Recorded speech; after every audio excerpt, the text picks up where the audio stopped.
Teme teme zalime teme Hayrana van çaven teme Beji zırab ru kelam vere Evar bu heviya teme Teme teme zalime teme Hayrana van çaven teme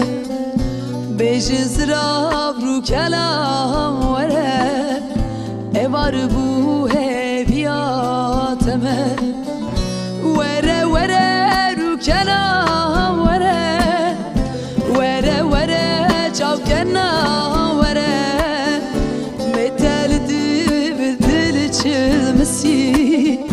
Her dem çavim hestirdi bare Vere vere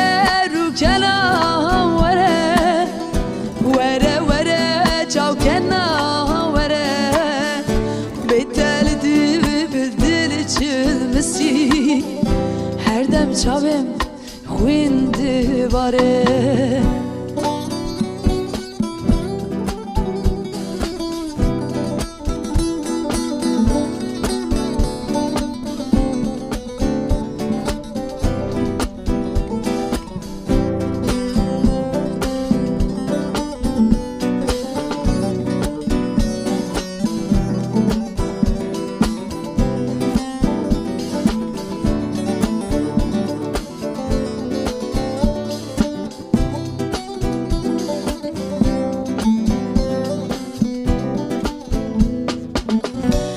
Çüçeme dilim ber çıxi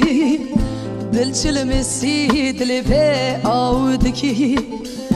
Ben da peçen salı der bası bu Çımalele tücümün birdiki Çüçeme dilim ber çıxi Dil çilmesi dili pe avdiki Ben da peçen salı deri bası bu Çımalele mecbirdiki Vere vere ru kelam vere Vere vere çavkena vere Beteldi bildil çilmesi Her dem çavim huyndi bare Vere vere ru kelam vere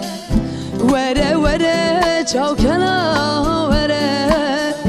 Beteldi bildil çilmesi Her dem çavim hestirdi bare Vere vere ru kelam vere Vere vere çavkena vere Beteldi bildil çilmesi Her dem çavim huyndi bare Vere vere ru kelam vere Vere vere çavkena vere Beteldi bildil çilmesi Her dem çavim huyndi bare